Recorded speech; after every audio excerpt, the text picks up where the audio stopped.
Well, okay, here we are back with Genesis chapter 31, and we got a picture of a penguin saying, I'm out of here. That's what I was going to call this chapter, or enough is enough, because we're going to see here this family is growing just like the Lord intended it to. So we'll go ahead and get started in Genesis 31, verse 1. Now Jacob heard the word of Laban's sons. Remember, he's off now 3 miles separate from Laban. They each have each other's flocks. And Jacob's share of the newborns are growing heavily in his favor. Uh, so now Jacob heard the word of Laban's sons, and they're saying, Jacob has taken away all that was our father's. And from what was our father's, he has acquired all this wealth. Now Jacob saw the countenance of Laban, and indeed it was not favorable towards him as before. So basically, Laban or Laban is giving him the evil eye, the snake eye, if you will. And then the Lord said to Jacob, return to the land of your fathers and to your family, and I will be with you. So he's telling him it's time now to move on. And remember, he had already talked to Jacob about this 6 years ago, when Jacob asked if it was okay if he left with his wife and kids, but he agreed to work for 6 more years. So Laban's sons here, they're saying Jacob has ripped us off. But the truth is, they were envious and covetous. Uh, they wanting something that someone else has. Today, in this society, it's called reparations, right? You have people out here screaming and yelling, I want $2 million because somebody did something to someone 200 years ago. And somehow that makes you and me responsible. That makes absolutely no sense to me whatsoever. But that's where our society is headed today. In Ecclesiastes 4:4, a number of verses here about envy and jealousy. Ecclesiastes 4:4, again, I say that for all toil and every skillful work, a man is envied by his neighbors. In Proverbs 27:4, wrath is cruel and anger is a torrent, but who is able to stand before envy? In 1 Corinthians 3:3, for you are still carnal. For where there is envy and strife and divisions among you, are you not carnal and behaving like mere men or unsaved men? In James 3:16, where there's envy and self-seeking, where those exist, confusion and every evil thing are there.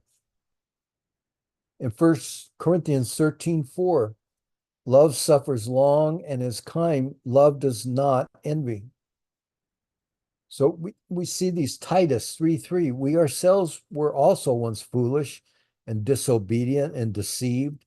We served various lusts and flesh or pleasures, but living in malice and envy and hateful and hating one another. We see this in the Old Testament and the New Testament. We keep being warned about envy and jealousy, covetousness. So what we see here, Laban's sons are upset. Jacob didn't steal anything. Laban gave him all the speckled, worthless ones. And Laban himself had agreed to the arrangement. But now his sons are making him mad and angry at Jacob. And I don't know, they're 3 miles apart, so I don't know how they know unless they're spying on Jacob to see what he's doing with the purebreds. Well, Laban wanted Jacob to stay because God was blessing him. But now, when God blesses Jacob, Laban wants him gone.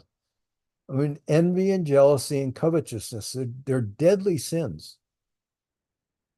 So, a spiritual truth for us, if we ever see this kind of an internal sin arising, where we're envious or jealous of somebody else or what they have, we need to deal with it immediately. Otherwise, it's going to become an external sin. You're going to act it out. It'll continue to eat away at you until you do something or say something. And then that's when you're really going to be sorry. In Exodus 20, verse 17, you shall not covet your neighbor's house car, job, uh, your neighbor's wife, his male servant, his female servant, his ox or donkey, if any of you have neighbors with ox or donkeys, or anything else that belongs to your neighbor. Just don't covet those things. Be happy with what the Lord's given you. If you have more need, more, he'll give it to you. And I wondered here, I've been through this, have you ever had a boss that started to scowl at you? Give you the snake eye. Just you knew he was not or she was not happy with you. Maybe a new boss who doesn't know you. They come in for the old boss, and it's not fun anymore. You're not long for the farm. That's a great time to call out to the Lord as a believer and ask him, what would he have you do? I have a hunch he's preparing you for what's next. It could be a new, really good boss like I've seen happen to me, or it could be that he's using the boss to move you on.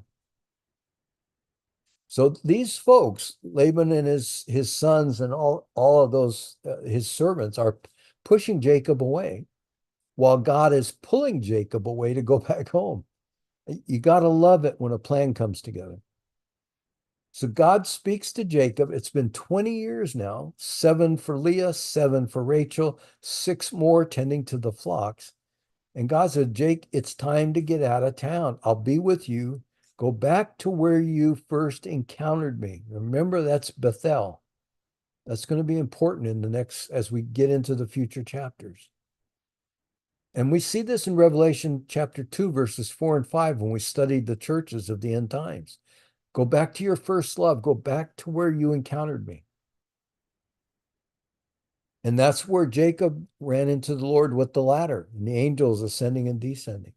So some people say they want to hear from God, speak to them audibly, like Jacob. Well, that's fine. Read your Bible out loud.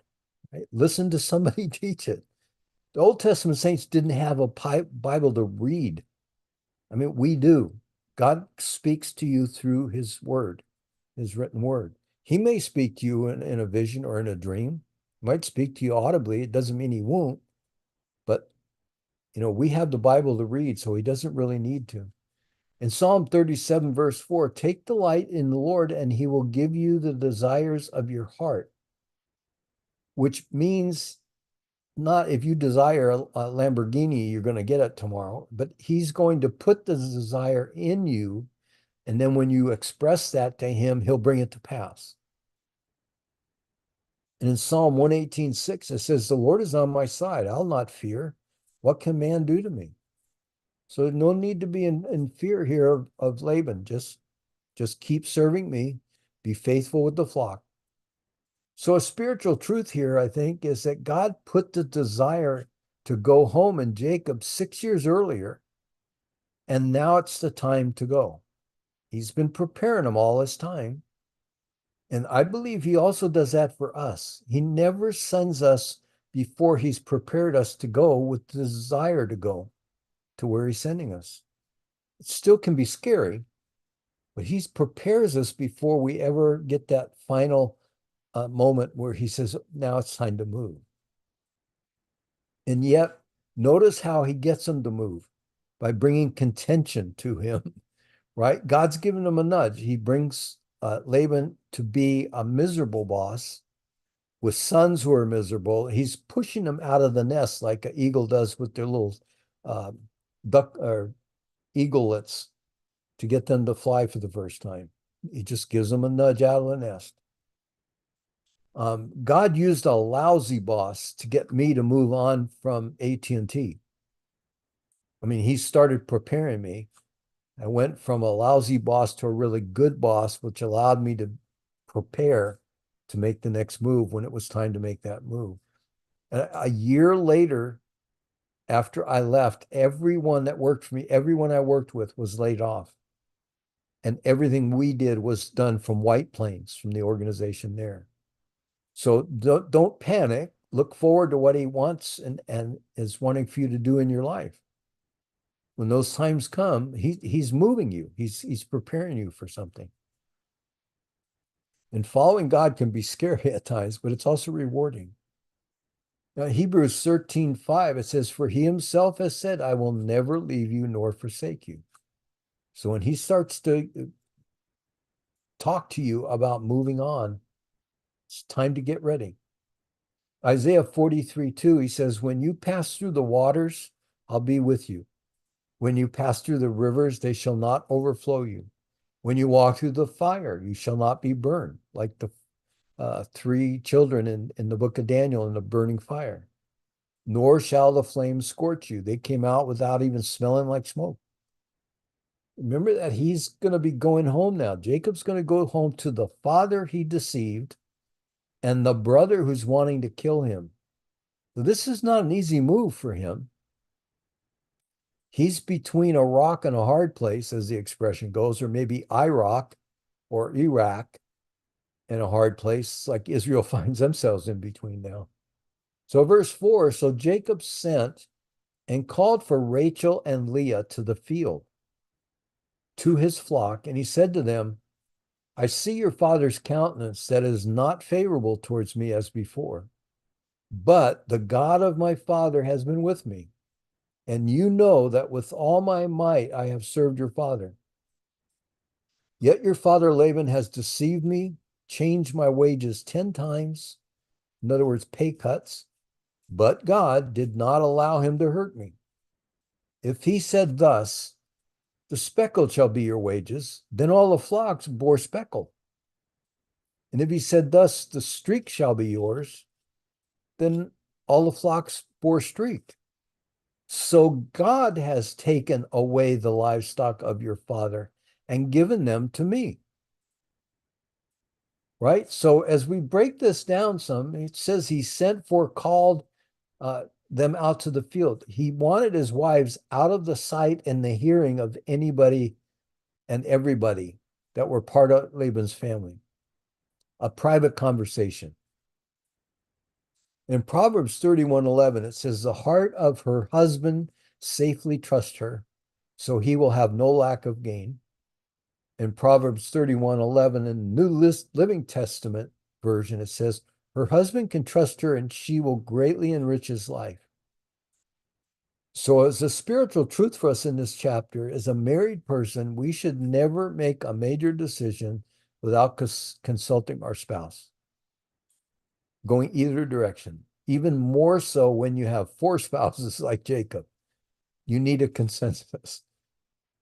So he's saying, your father has become hostile towards me, but God has done this thing. I've worked hard. I've been faithful to your father, but now God has given these livestock to me. I didn't steal them. I haven't done anything wrong. It's God that's causing this to come to pass.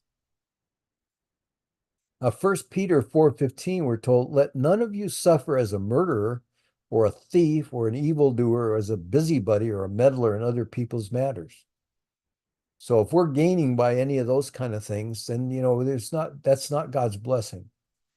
And in James 5:4, indeed, the wages of the laborer who mowed your fields, which you kept back from fraud, they cried out, and the cries of the reapers have reached the ears of the Lord of the Sabbath.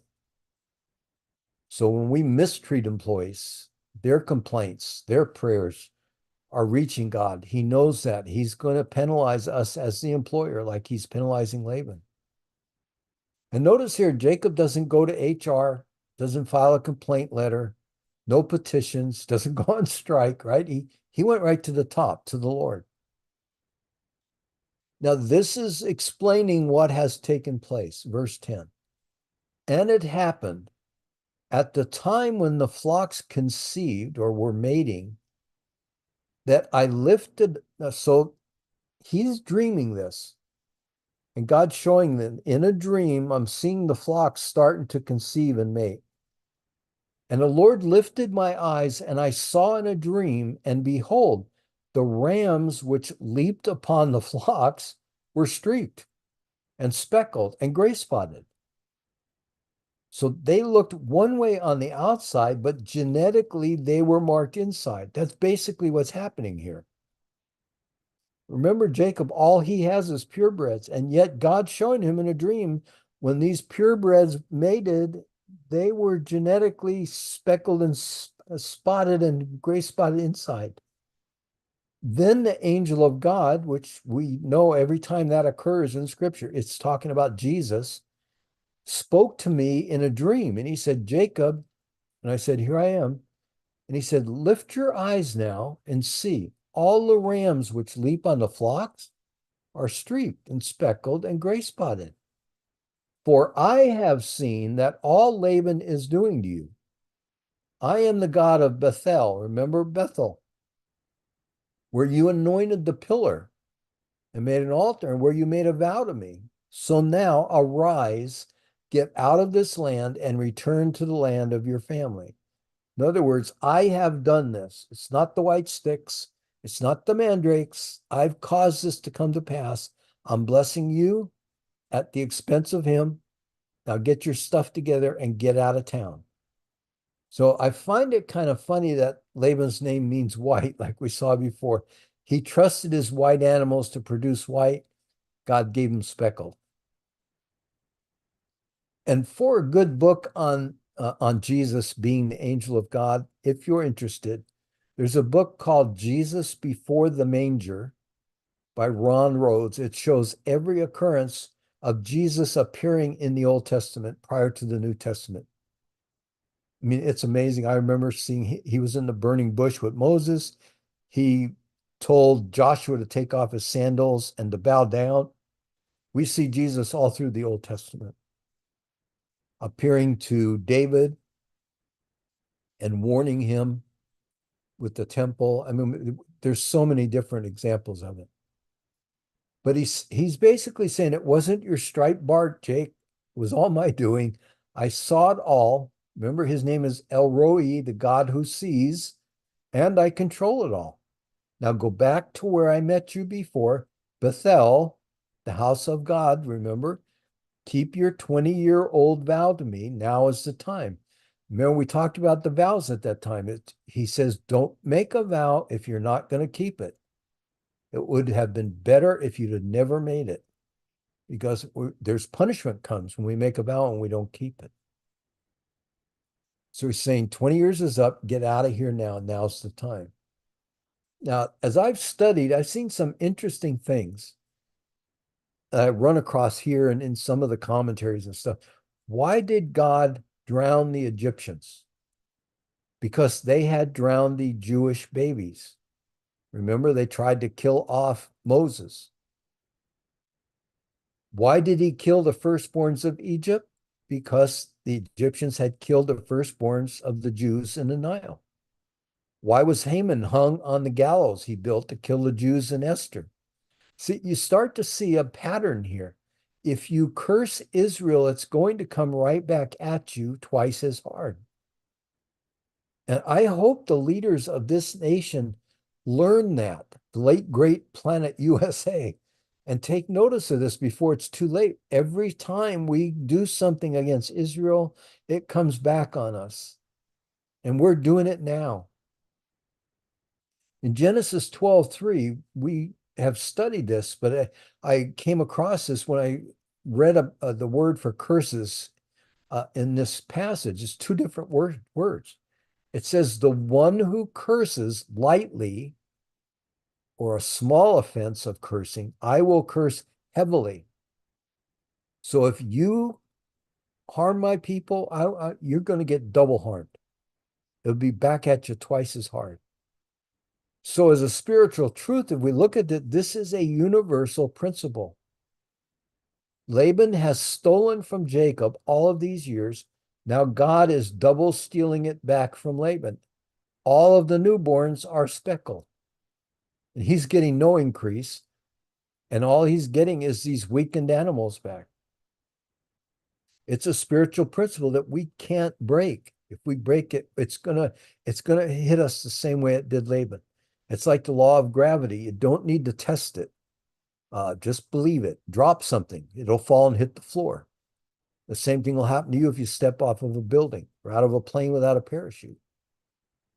So an observation here, if you do have a crummy boss that's taken advantage of you, be sure that God sees it and he'll make it all right in his perfect timing. Just work hard as unto the Lord. And then the Lord here says, I am the God of Bethel. That was in Genesis 28:18. It was 20 years earlier. Remember, the angel of the Lord in verse 11 is identified right here. It's a theophany, it's a Christophany, it's Jesus appearing in the Old Testament. We saw him appear to Abraham, remember, with the two angels before Sodom and Gomorrah was destroyed. We see this time and time again. The entire Bible, from Genesis to Revelation, is the story of Jesus. We say history, it's his story. And we see him in every single book. We see him in Isaac on the altar, when Isaac voluntarily laid down on the altar for Abraham to take his life. We see him as Isaac waiting for his bride at the well, remember, and the wife is a picture of the church. And the Father, God, pictured as Abraham sends his servant, a picture of the Holy Spirit, to go get the bride for the son. Remember, I mean, we're seeing all of these things played out in this book. So whatever Old Testament book you read, look for Jesus. He's in every single one of these books. So a question for us, has God spoken to you or I maybe 20 years ago and it hadn't happened yet? It could be right around the corner. Mine happened 24 years after, and it's funny because 24 is my lucky number. Coincidence, I'm sure, said with a smile. 24 years, probably to the day, although I never wrote down the date, so I couldn't be sure of that. So whatever it was, and whenever it was, go back to Bethel, where he spoke it to you. Remember, Bethel means God is in this place. So if he's made a promise to you, go back to that place where he made the promise. Remind him of it. Keep praying for it. So he's saying here, time's up, Jake. Let's do this thing. Let's get the heck out of here. Like the penguin in the picture, we're out of here. So verse 14, then Rachel and Leah answered and said to him, is there still any portion or inheritance for us in our father's house? Are we not considered strangers to him? For he has sold us and also completely consumed our money. For all these riches which God has taken from our father are really ours and our children's. And now then, whatever God has said to you, do it. I mean, this is amazing. So this is inheritance or dowry. In other words, Jacob worked for their father for 14 years to get these two as wives. So there's nothing left. All the flocks, everything belonged to their dad. There's nothing left for them, for the two daughters. It's all going to be left to the sons. So they're saying, Dad has taken it and he used it all. He completely consumed it. We have nothing. Our piggy banks and our savings accounts are gone. He sold us. He spent our inheritance. We're as strangers to him. So what he has should really be ours. He's ripped all of us off. So sadly, this appears to be all about the money to them. I'm reading that into this story, but no, they're not bringing up any other issue. Just basically, Dad's taken all of our money, all of our inheritance. So go ahead and do as God has shown you. We're with you. And no, this is the first time the sisters seem to agree on anything. Dad's a crook. Now, Laban disobeys the Nuzi tablets. I've told you about those in the past. It's a custom regarding the dowry. It tells you how the dowry is supposed to be handled. Yet he's going to obey it later when it's to his advantage. So he picks and chooses the things he's going to obey or disobey. And notice this, it says, God has taken from our father. So they're recognizing this as well. And I read this a number of times studying for this without seeing it. Is that God has been reducing Laban's wealth. That's what the kids are complaining about. And why? Because he's a terrible steward. He's getting back what he's dishing out. And remember that song, he gives and takes away? That's exactly what's happening here. The Lord gives and he takes away. And he's doing that here. So that'd be another spiritual truth for us. Our inheritance is in Christ in the heavenly places. We're going to get everything we've ever had coming to us when we get there. And Satan is going to do everything he possibly can to steal it from us. But it's in God's hands, so it's in good hands. God allows this stuff. He orchestrates the transfer of wealth. And Laban is an unfaithful servant, and he's losing everything he gained dishonestly. And one more observation here, I think our leaders have absolutely abused and misused our nation's blessings. And now we're a year or so at most away from a financial collapse, all because we failed to properly steward what God gave us. He gave, and now he's about to take it away. And I pray he takes us home before it hits. But everything we're doing wrong is coming back on us. It's boomeranging back on us as a nation and these other nations that are doing the same things. In verse 17, it says, Then Jacob rose. So his two wives, not the concubines, the two wives have agreed. And he takes them and rose, and he set his sons and his wives on camels. So apparently he bought them all camel tickets to ride to the promised land. And he drove away all of his livestock and all of his possessions, which he had gained, his acquired livestock, which he had gained in Paddan Aram, to go to his father Isaac in the land of Canaan. Now Laban had gone to shear his sheep, and Rachel had stolen the household items, the teraphims. It's interesting. I mean, this just hits you out of the blue in this verse.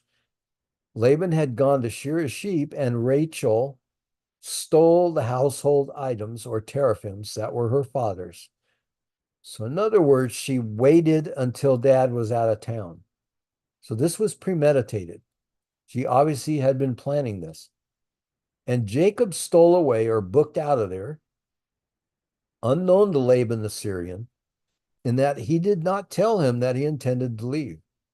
So he fled with all that he had. He arose and crossed the river, which would have been the Euphrates, and headed toward the mountains of Gilead, roughly about 300 miles. So as we read those verses, basically he took what was rightfully his. It says the things that he had gained and the ones that God had given him. The teraphims are these little gods. Rachel stole what wasn't hers. So this is not good. And they're stupid idols that they can't hear, they can't speak, but they're consulted for directions among the pagans. So you see another word play here like white with Laban and the white sticks. Here we see Rachel stole and Jacob stole away, another play on words in the Hebrew. And it was funny, I remembered this. Maybe Randy will remember this. When I was growing up, my Uncle John had a magnetic statue of the Mother Mary on his dashboard to protect him. And even as a young kid, it was funny to me because it faced him, not the road ahead of him. And it always made me wonder how effective it was going to be. I mean, if she's not looking forward, what good is she? She's staring at you when you hit the car in front of you. I mean, it just made no sense to me. Well, anyway, funny how many things I'm remembering about my childhood. Anyway, according to the Nuzi tablets, these were discovered in 1925, just east of Haran, up there in that Syria-Iraq border area. They dated back to 1500 BC. And then there was the Code of Hammurabi, and that dated all the way back to 1750 BC. And in both of these tablets, whoever had possession of these little idols, little teraphim, had the right to the inheritance of the family. So this begins to make a little more sense. Maybe this is why she stole them. Dad spent all of our money, so we'll take his gods. And when he passes on, when he dies, then she and Jacob now will own all of Laban's property. So maybe it's a land grab by Rachel. I don't know, but this would explain why Laban gets so incensed. So in addition, having surrogate maidservants was an acceptable practice according to those tablets. So in addition to the dowry type of issue and these little god things, you could also have these surrogate maidservants to have children with. And he mentions Gilead here, which is west of the Jordan River, or Transjordan, as we would think of. It's about 300-mile trip. So as an observation here, to me, Laban, Rachel, Jacob, Abraham, Sarah, Isaac, Rebekah, all of them are deceivers. All of them are liars, all thieves, all deceivers. And it's no wonder that Jesus warned us about not being deceived. The world is full of deceivers. Verse 22, and Laban was told on the third day. I find this interesting. Laban is told on the third day, which is always significant in scripture, that Jacob has fled. So remember the 3-day journey he took to take away from Jacob's speckled sheep. So this is of his own doing. He's 3 days away now. They must have sent a messenger to tell him that Jacob has taken off. Then he took his brethren with him and pursued him for 7 days journey, and he overtook him in the mountains of Gilead. But God, here's that verse, those 2 words again, had come to Laban, the Syrian, in a dream by night, and said to him, be careful that you do not speak to Jacob good or bad. Basically, just don't say anything. So 7 days, literally 7 literal days. Exact same words used to describe creation for those that think it took 1 billion years. And Laban chases Jacob kind of like Pharaoh chases Jacob's descendants in the book of Exodus, right? Both wanting to bring God's people back into bondage. And we see that as a picture. Satan wants to keep his people in bondage. He doesn't want these guys going to the promised land. He doesn't want us getting to the promised land. He didn't want Moses taking the Jews to the promised land. I mean, this story just plays over again and again and again all through the Old Testament. And then it's explained why in the New Testament. In Exodus 15:9, the enemy said, I will pursue, I will overtake, I will divide the spoil. My desire shall be satisfied on them. I will draw my sword, my hand shall destroy them. Laban and Pharaoh are very similar. I think Laban would have done the exact same thing. He would have killed Jacob, probably not the wives and the daughters. He would have brought them back to be part of his gigantic family. So God says to Laban, I know you're angry, but I'm warning you against angry behavior. Don't even think it. And clearly Laban intended to kill Jacob and take everything he felt belonged to him, include all the flocks, and get his idols back, because he knows somebody took them. So God here is speaking to a pagan, right? And today God is revealing himself to Muslims all over the world. It's amazing. Millions of Muslims are coming to Christ in Iran.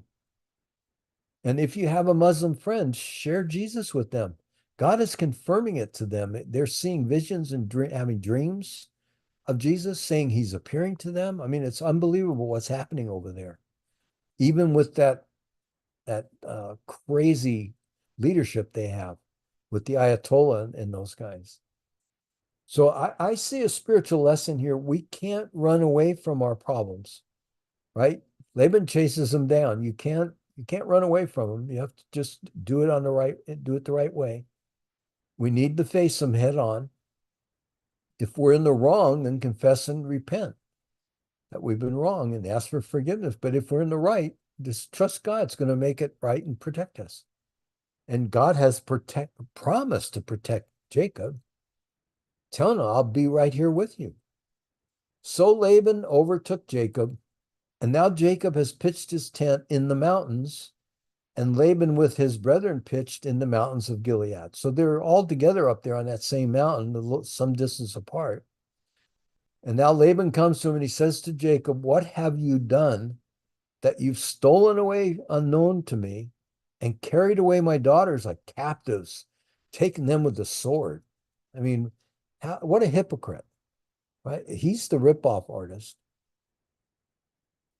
Why did you flee away secretly and steal away from me and not tell me? For I might have sent you away with joy and songs and a timbrel and a harp, right? And you did not allow me to kiss my grandsons goodbye and my daughters. And now you have done foolishly in so doing. So he's so melodramatic here, and yet no feeling, no true meaning in it whatsoever. Complete lie. Here's his true motive in verse 29. It is in my power to do you harm or evil, but the God of your father, and I think that's significant, spoke to me last night saying, be careful that you speak to Jacob neither good or bad.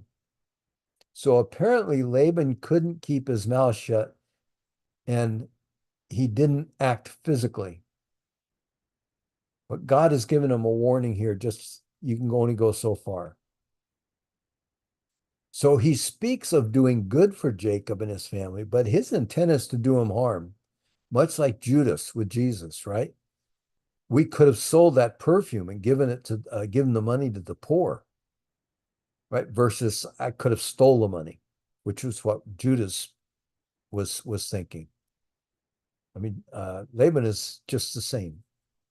And so there's another spiritual truth here. Be sure our motives are pure. We can come up with all kinds of spiritual reasons for doing something wrong if that's our intent. We can justify it somehow. Find a scripture that we can misinterpret and back up what we want to do. But God knows the intent of our hearts. In Isaiah 29:13, we're told, inasmuch as these people draw near with their mouths, they honor me with their lips, but have removed their hearts far from me. And it's easy to do that. So he says, you carry away my daughters. No, he'd actually sold them off and spent all of their inheritance. We'd thrown you a party. Yeah, we would have celebrated your department, right? But then he says, I had the power to kill you, but God. So Jacob probably would have been dead right here, right now, if he'd had the chance. And notice he says, the God of your father Isaac. So he's not my God, Laban's God. Apparently, he's not Jacob's God because he says your father's God. That's kind of interesting. He's not seeing God at work in Jacob at all. And then he says, verse 30, and now you have surely gone because you greatly long for your father's house, but why did you steal my gods? So here you get the accusation. Why did you steal from me? So here we see Laban's true motive for chasing them down. Had nothing to do with the daughters, had nothing to do with the grandkids. You guys stole my gods, so I'm going to kill you and get everything back. And when I read that, my thought was this, really, you have gods that somebody can steal? I mean, if you need to hire security guards to protect your gods, you probably should sell them on eBay and get your money back, right? I mean, you've been ripped off. That's not a god. In Judges 18:24, I studied this a couple of years ago in Judges. So he, Micah the judge, said, you have taken away my gods which I made, and my priests, and you have gone away. Now what more do I have? How can you say to me, what ails me? Right? You've taken away my gods which I made. Man-made gods. A lot of good that's going to do you. Well, verse 31, then Jacob answered and said to Laban, because I was afraid, for I said, perhaps you would take your daughters from me by force. So he had a good idea what would have happened. But again, perhaps you would do something. I was afraid. Once again, Satan lies to Jacob. This is what's going to happen to you. You better get the heck out of town quick. Go overnight. Don't let them know that you're leaving. So that's stinking thinking again. And God had promised to watch over him. Here's what I want you to do. Go do this. I'll watch over you. I'll take care of you. It'll be okay. Nevertheless, I'm pretty sure that's what Laban had in mind. He was going to do harm. And did God protect Jacob? Yes. He told Laban in a dream, don't even think it. Don't touch him. So here's another spiritual truth. Fear is an awful taskmaster. It'll keep you from fulfilling your potential and God's desire for you. It's self-imprisonment. We let fear imprison us, put ourselves in a prison. And another spiritual truth is that your faith will trump fear if you'll just use it. It'll always win out. Now, in verse 32, with whomever you find your gods. So Jacob said, I was afraid. I thought you're going to do some harm and take away my family. But it doesn't say but in the passage, but this is now the whole subject changes. With whomever you find your gods, do not let them live. In other words, give them the death penalty. In the presence of our brethren, I say this, identify what I have of yours and take it with you. For Jacob did not know that Rachel had stolen them. So basically, look everywhere. And if you find them, kill the thief. My conscience is clear. I haven't taken anything. So you've got to wonder, why did Rachel steal these things? Did she maybe worship these little idols? Was she afraid maybe her father was going to consult them and they'd tell him where they were? I mean, I don't know. Was it to get even with her dad for mistreating her? Think about the Newsy tablets. Maybe she's saying, he used up my dowry. I'm going to take these, which gives me the deed to all he has when he passes on. I mean, could be any number of reasons here. I don't know. I really don't know. But in verse 33, it says, Laban went into Jacob's tent. Apparently didn't find anything. Then he went into Leah's tent. Apparently didn't find anything. Then he went into the two maids' tents. He didn't find anything there. Then he went out of Leah's tent and entered Rachel's tent. So it's like the game used to play, you're cold, no, you're getting warm, you're getting warmer, it's getting pretty hot. Here he is, he's in her tent. And this scene kind of reminded me of going through security at the airport in Tel Aviv when we were there. They can find an M&M hidden in one of your dirty socks. I mean, nothing gets by them. They go through every piece of your luggage. It's unbelievable. And maybe it's just me, but why did he leave Rachel to last? Is she the one that he trusted the most, maybe? You're like Julius Caesar with Brutus, et tu, Brute. I mean, even you, Rachel? So now Rachel had taken the household idols and put them in a camel saddle, and she sat on them. And Laban searched all about the tent, but he did not find them. And she said to her father, let it not displease my lord that I cannot rise before you, which was the custom in that day to stand up before her father. For the manner of women, in other words, she's on her period, is with me. So she lies and deceives. I mean, it's just a family trait, like father, like daughter. And he searched, but he did not find the household items. So they're in the saddle of the camel and she's sitting on it in their tent. So Laban deceived Jacob with a legal custom, and now a legal custom has bounced back on him, right? She can't get up because she's at that time of the month, so he can't check the saddle. And that's what God uses right back at him, another one of their legal customs. You just can't mock God. No matter what you do, it's going to come back at you, sowing and reaping. So in Leviticus 15:20, we'll learn later in the Old Testament, anything a menstruating woman sat on was considered unclean. So you couldn't touch it, you couldn't go near it. So what was Laban really after here? His daughters, who were taken by sword, or his grandkids, he didn't get to kiss them goodbye, or the flocks that you've got. Nope, it's his worthless idols. And he was willing to kill Jacob over them. So question, what would he have done if he had found them in Rachel's tent? I mean, think about that. Would he have killed his own daughter, Rachel? And as an observation, if you serve a God that someone can sit on and hide, another good reason to get rid of that God, sell it on eBay.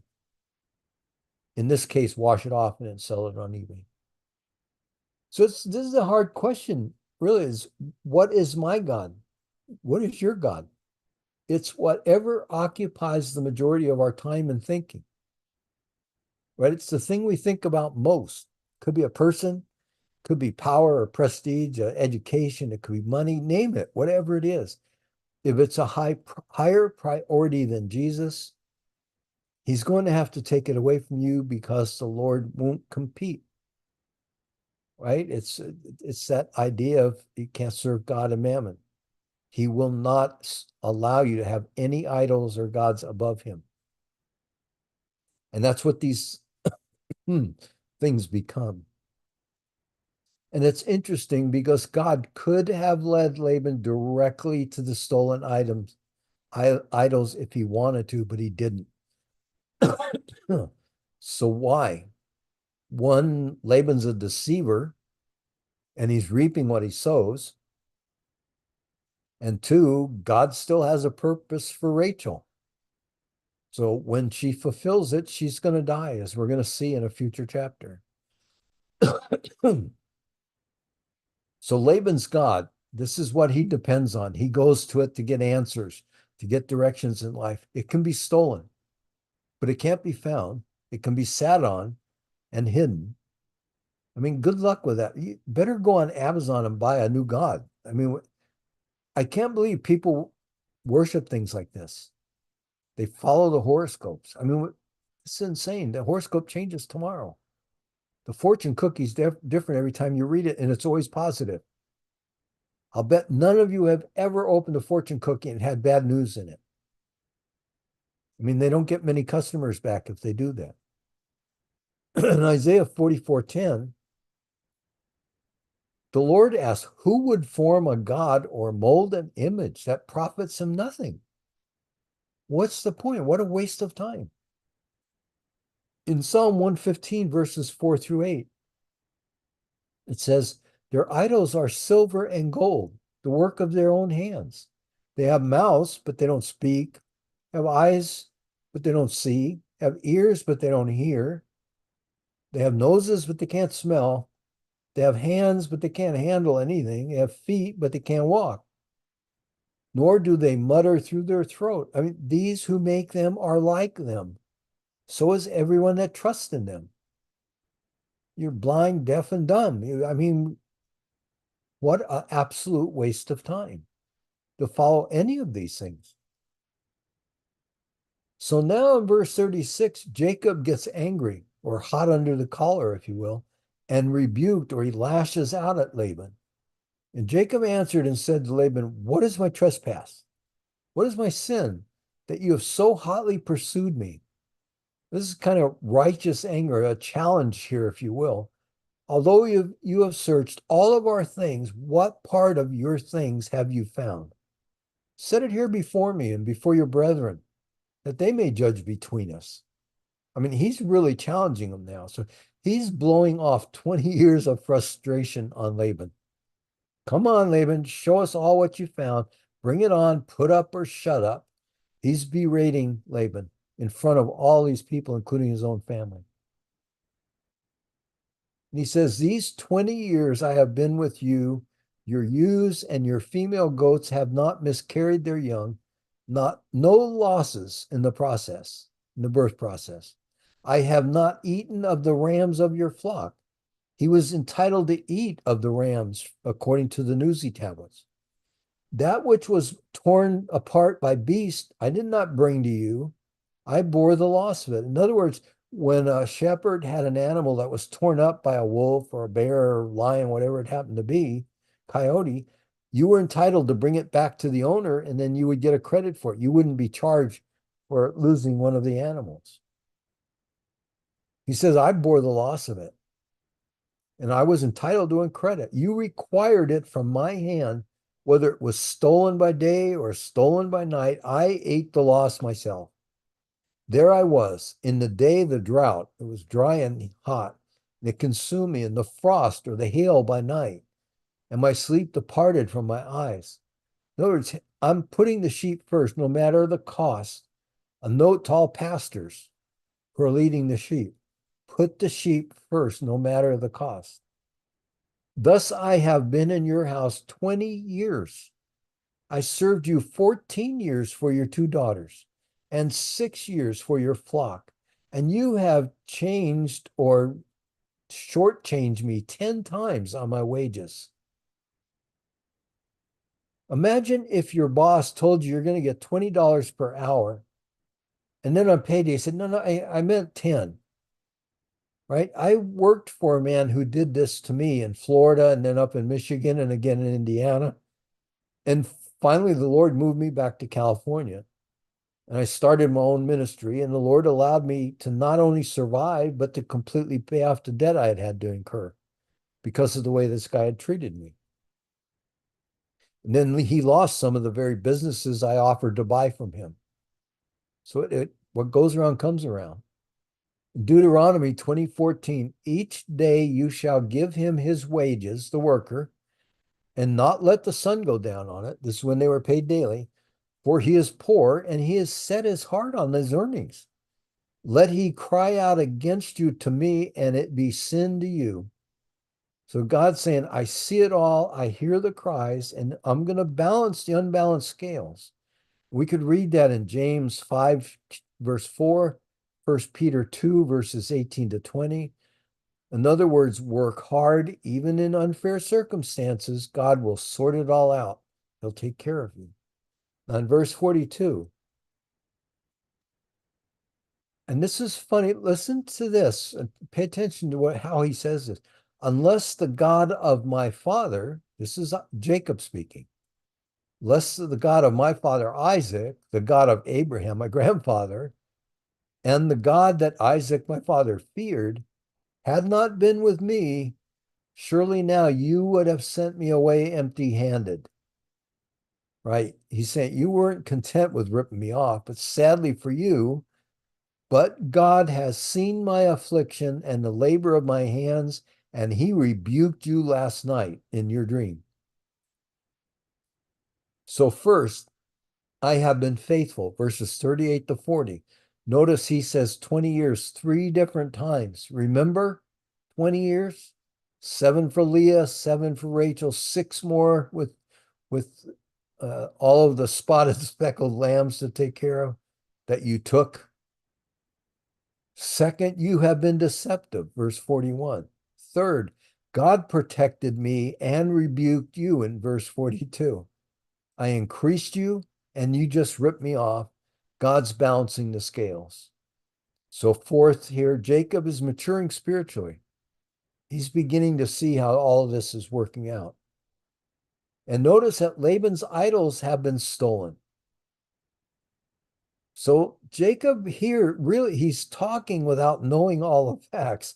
He's blowing off steam over wrongs that were done to him, but his very own wife has done wrong to Laban. And would Laban have chased after all of them if they hadn't stolen the gods? Probably not.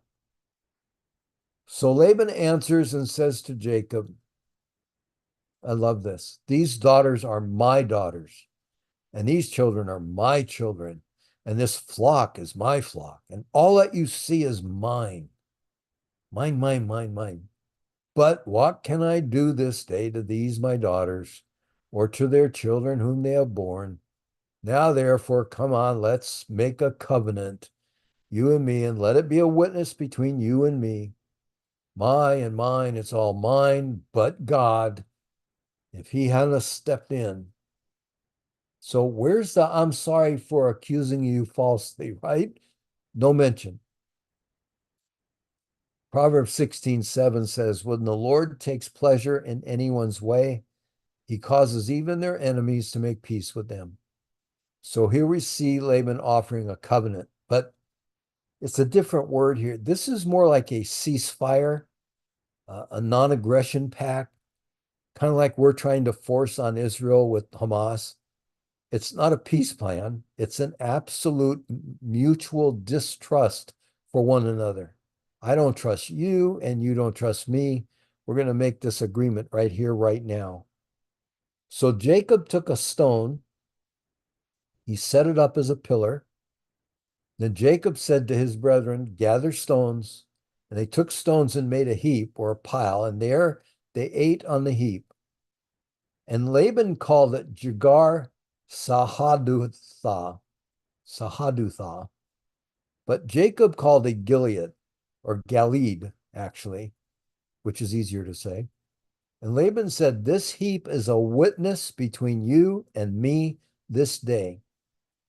Therefore its name was Galeed, but also Mitzpah, because he said, may the Lord watch between you and me when we are absent one from another. This sounds so beautiful here. But if you afflict my daughters, and if you take other wives besides my daughters, although no man is with us to see it, may God be the witness between me and you. So you begin to see the motive behind this. This Yigar Sahadutha means to gather. It's a heap of the testimony. It's a witness of the heap of these stones. Let this place be a witness against us. Galid in the Hebrew means a witness or a heap.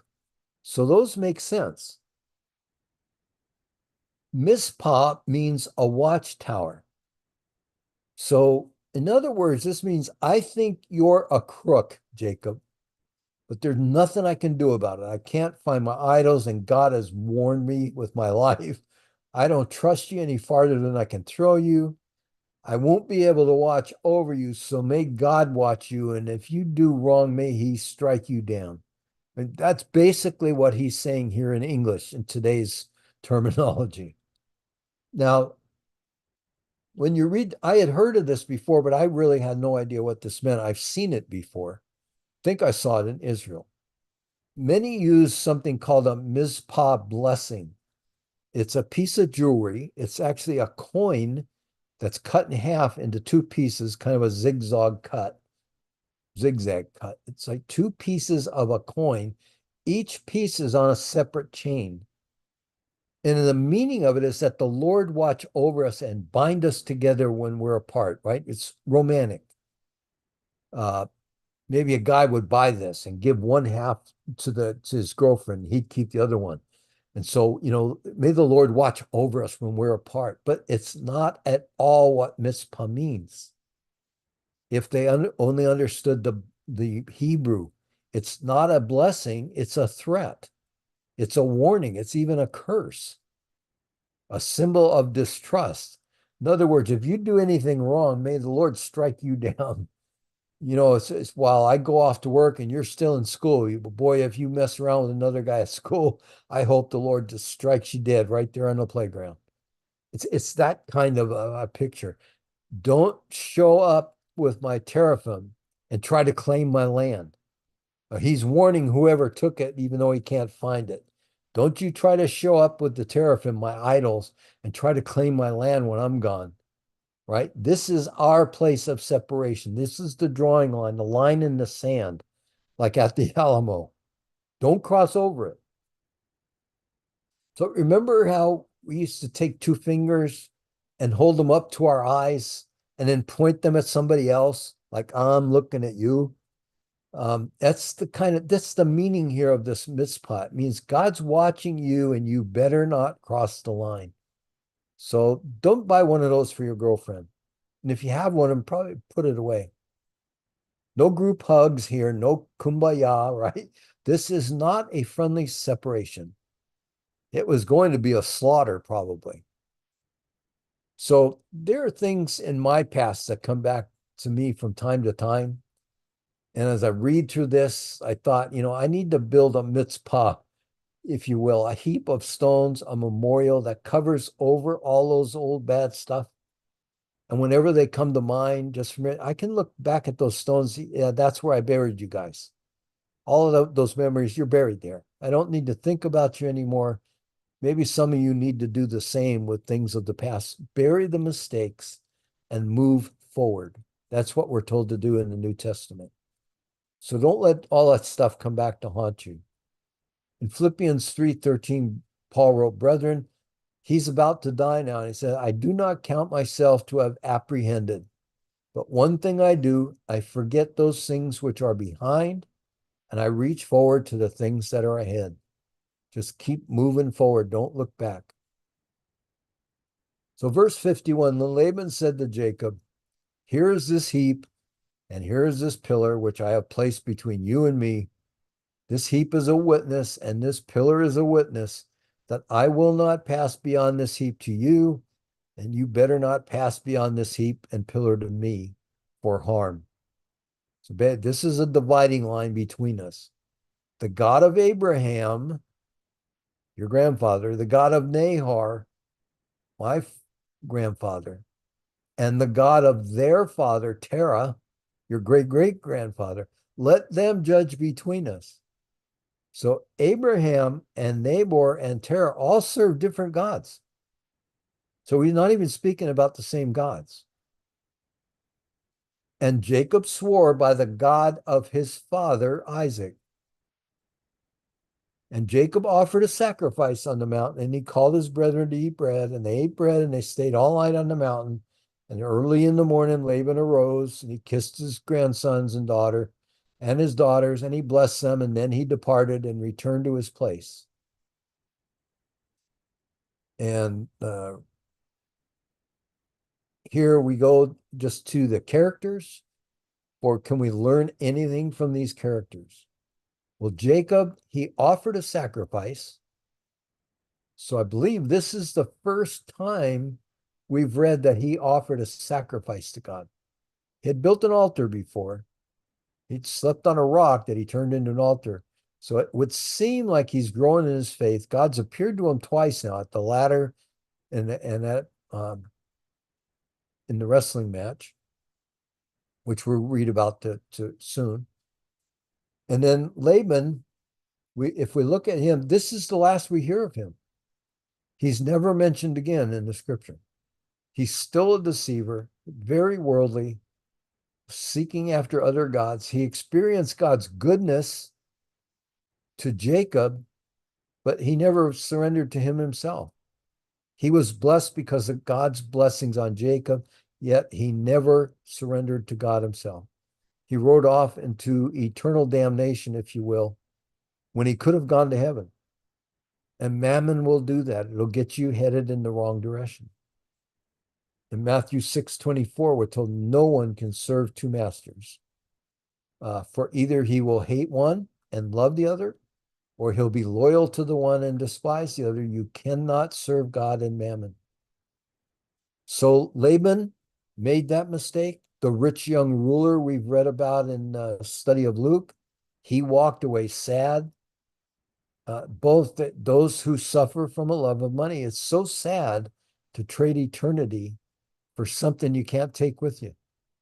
You're going to leave it all behind. If you got all kinds of gold and silver now hidden away for when the bad times come, and you got cash stashed away, and you got all of this stuff, can't take any of it with you. Prepare for difficult times, sure, but depending and living on and hoping in those things will never work out. So Laban's sons, we see as far as characters, they're envious. They stir up dissent among others, two deadly sins that we've read about in Proverbs 6. They're only concerned with their own well-being and what they're going to inherit when the old man kicks off. Very worldly kids. We look at Laban's daughters, who are Jacob's wives. One of them steals the idols. Neither one care for their dad. They're very worldly in the way they're acting. And Jacob, I see here, he obeys God and does what God tells him to do, but he's still living in fear. And so that's kind of my takeaway on the characters here in this particular chapter. We've seen some prophetic verses. We've seen some spiritual truths. And so we'll leave that here with chapter 31. And like I wrote in an email, we will not be on Zoom again for the next 2 Sundays because Lisa's going to be on vacation. And we will get back to it either the following Sunday after that, or maybe during that week following the 2 Sundays from now. So whatever they are, what is today? The 9th? So it'll be the 16th and the 23rd. So maybe the week of the 24th. If not, it'll be that last Sunday in June. So that's it for now, guys. It was good to see you guys again, or at least hear from you again. And we'll talk to you again in a couple of weeks, if not sooner.